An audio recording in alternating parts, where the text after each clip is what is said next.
Hoy en el Día Mundial de la Menopausia nos acompaña la doctora Marta Quintero. Ella es especialista en ginecología y obstetricia y su fuerte son los temas relacionados con el piso pélvico, la menopausia, la nutrición funcional y hoy está con nosotros. Doctora Quintero, bienvenida a Salud y Algo Más. Gracias, muy buenas tardes. Bueno, doctora, ¿cuál es esa fase de la menopausia? ¿Qué pasa en sí en nuestro cuerpo cuando empezamos a sentir esta fase? Bueno, la menopausia es un estado normal, fisiológico. Fisiológico es algo que ocurre, eso no lo podemos evitar. Ocurre ya precozmente, lamentablemente. Antes ocurrió a los 55 años, más ahorita está presentándose incluso antes de los 40 años. Y cada vez vemos más frecuentemente menopausias precoces. Pero menopausia es menopausia, que sea precoz o sea en la edad que corresponde es menopausia. La menopausia es un estado en el que la mujer va a vivir aproximadamente del 40 al 45% de su vida. ¿Por qué? Porque si la inicia aproximadamente a los 45 años y vive hasta los 90, pues el 50% de su vida casi va a estar en menopausia. Porque antes no se daba tanta importancia a la menopausia, porque lamentablemente la mujer moría a los 55, a los 60, con 5, con 8, máximo 10 años de menopausia, y pues no daba chance de que la mujer pues viviera toda esa etapa en esta condición. Es una etapa que puede afectar la calidad de vida de la mujer, la afecta de múltiples formas.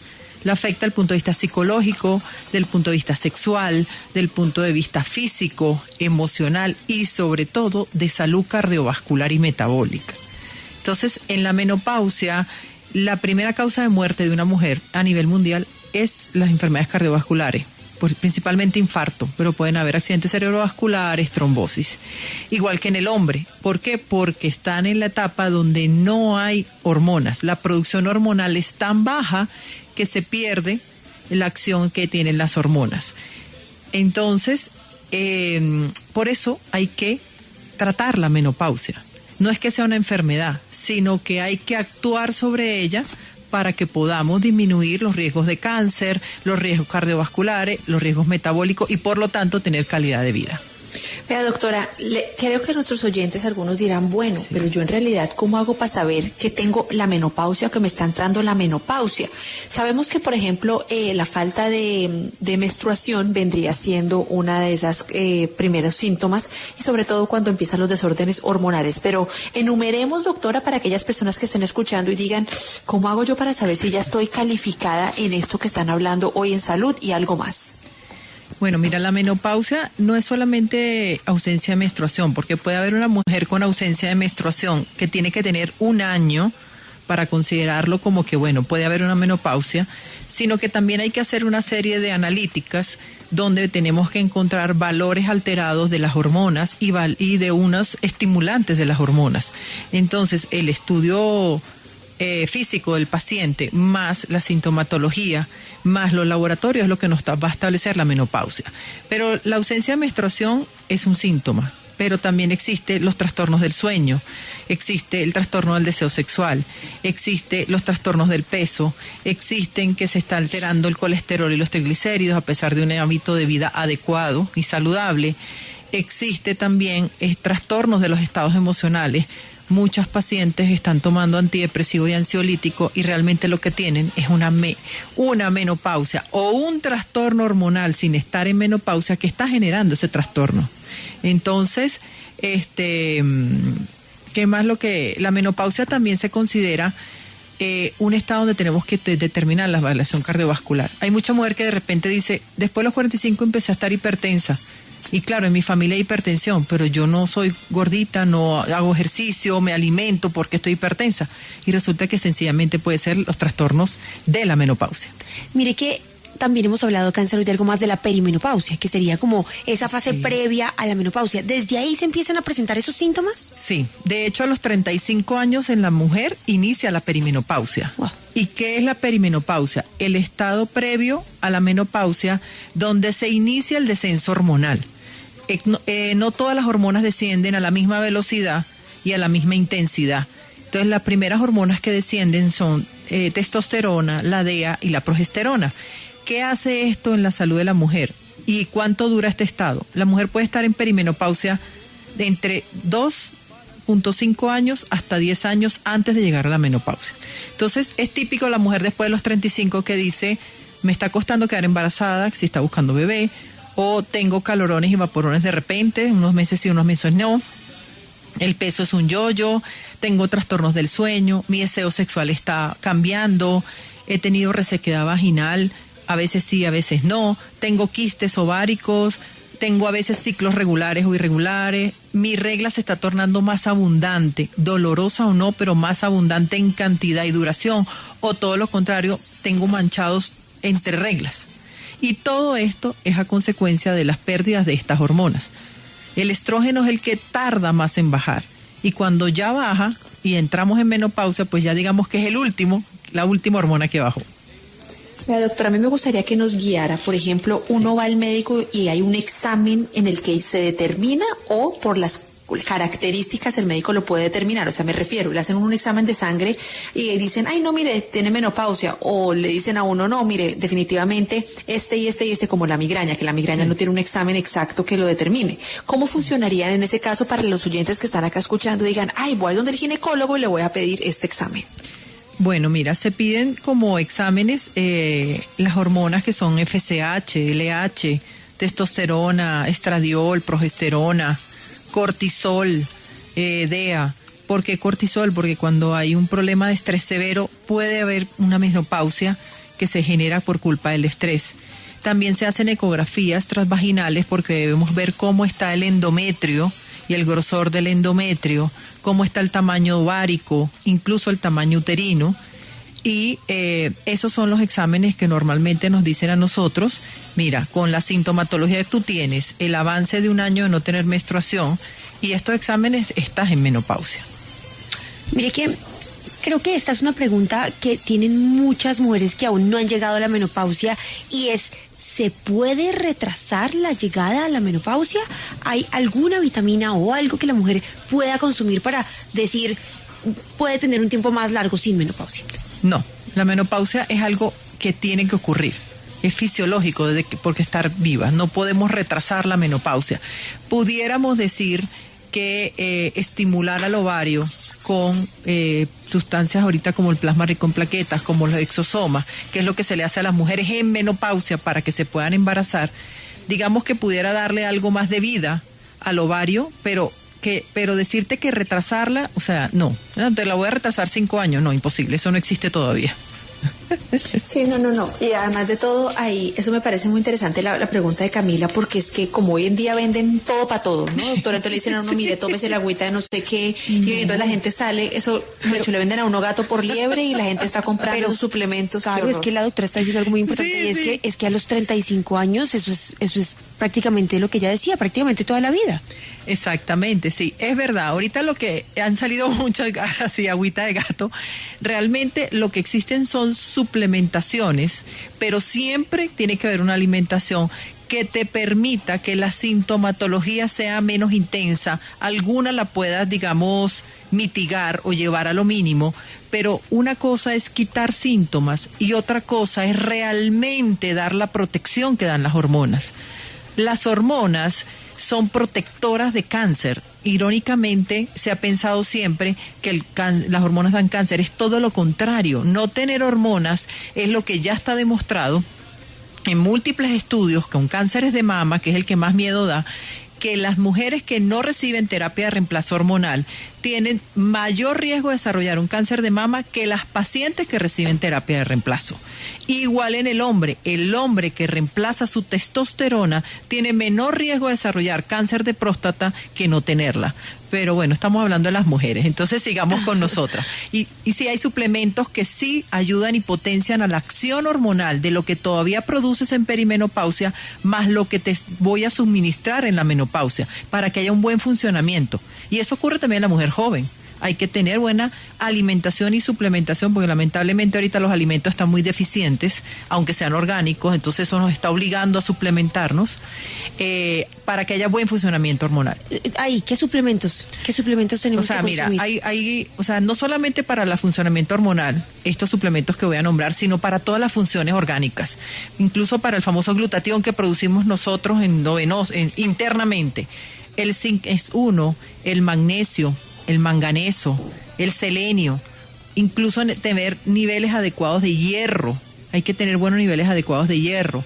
Estos son como los básicos, pero obviamente hay que adecuarlos al paciente. Las dosis también van adecuadas a las necesidades del paciente, no es a salir a tomar cualquier cosa. La vitamina D, que debería llamarse hormona, también es muy necesaria. ¿Qué otro? El omega 3. El omega 3 no lo produce nuestro organismo ni la vitamina C. Nosotros en la evolución perdimos esas enzimas, por lo tanto tenemos que suplementarlo incluso desde el nacimiento. Entonces, el omega 3 de alta calidad, y siempre que demos un omega hay que tomar un antioxidante, siempre, no se puede tomar omega 3 solo, antioxidantes son muchos, vitamina C, alfa lipoico, vitamina E, X. Entonces, esos son, digamos que los básicos que siempre debemos que tener. Pero ojo, no es salir a comprar cualquier suplemento, porque ahorita hay muchos en el mercado, ni cualquier dosis, todo es individualizado al paciente. Vea, doctora, yo le quiero preguntar del mal genio. Y se lo pregunto directamente porque yo tengo un carácter complicado. Y yo creo que muchas mujeres lo tenemos. Y tener un carácter fuerte, sobre todo, el hecho de ser mujer, pues hace que uno varíe, que durante el día uno puede que amanezca feliz, a la media hora triste, o a la media hora con angustia, con mal genio, con lo que sea. Sí. Doctora, cuando uno entra en la menopausia o cuando se va acercando, ¿qué pasa con ese carácter? ¿También se afecta? Claro que sí.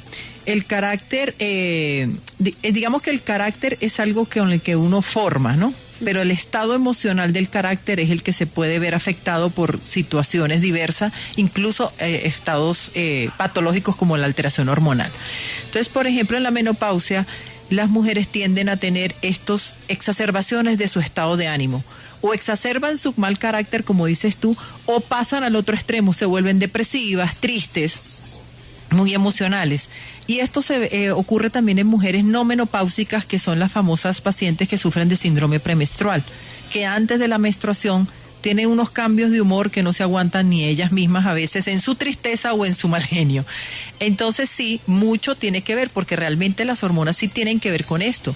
La DEA y la testosterona, por ejemplo, son las principales hormonas que son antidepresivas y que mantienen la sensación de que uno puede con el mundo, de que yo soy fuerte contra el mundo, de que me puedo hacer lo que yo quiera. Y la progesterona es la principal hormona ansiolítica que actúa como un ansiolítico. Mire que me causa, me surgió una duda porque usted decía, es que las mujeres durante la menopausia sí pueden quedar en embarazo. Y muy interesante este punto porque de hecho esta semana en el programa estábamos hablando de que los procesos sociales han cambiado y que la mujer tiene hijos cada vez a una edad mayor, mientras es profesional, se consigue un buen trabajo, una buena familia, o si quiere tener hijos ya también a una edad adulta, pero ya estamos hablando de que 33, 30, 35, o sea, cada vez la edad va aumentando. Sí. ¿Cómo hacer para lograr quedar embarazado o lograr tener un hijo en la menopausia o en la perimenopausia? Primero, tener en la perimenopausia, adecuar los niveles. Uno, bueno, por lo menos yo que me trabajo en este mundo, en las hormonas, y lo que le enseñamos a los colegas, porque soy profesora de estos cursos, tenemos que mantener los niveles adecuados, a como si yo tuviera 25, 30 años. Entonces ya ahí comienzo la reposición hormonal. Obvio, tengo que valorar otros estados de salud del paciente, la nutrición, el ejercicio, el sueño, todo eso para poder decirte, vamos a embarazarte.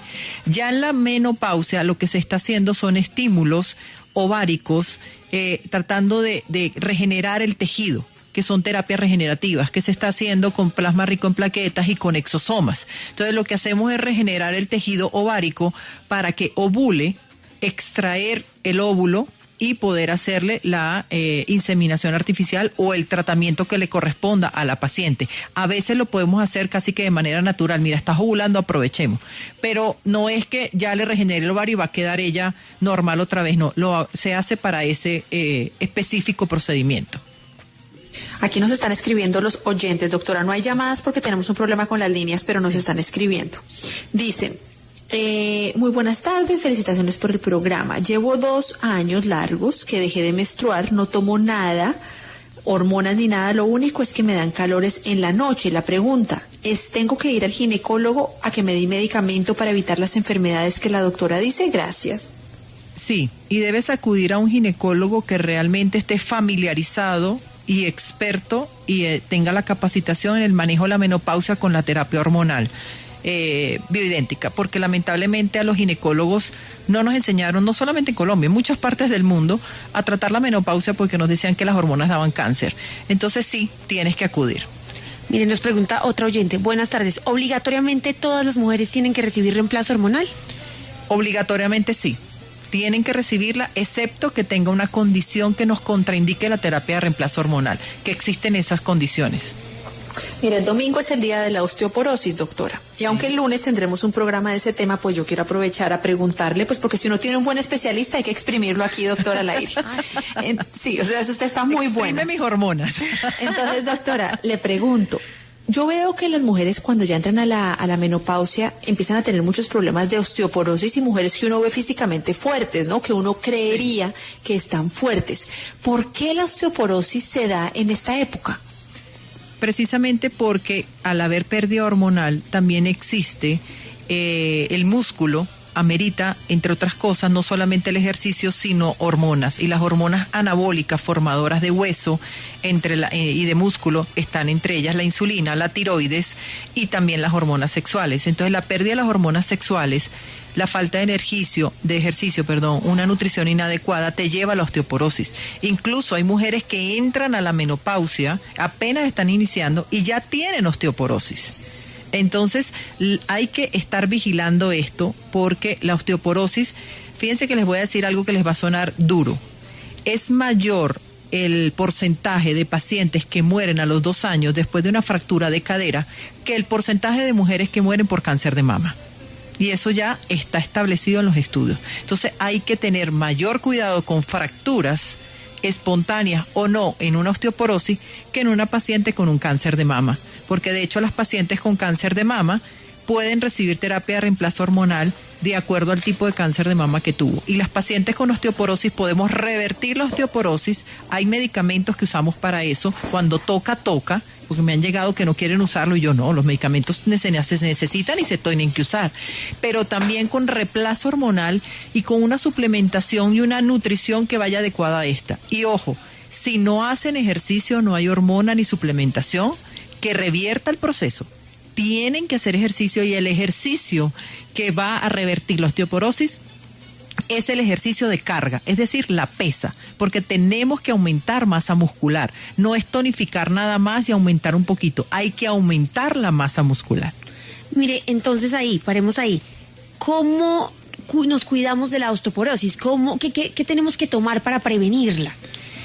Bueno, prevenir la osteoporosis, ojo, lo primero es de verdad tener una vida activa, ¿sí? No ser sedentario.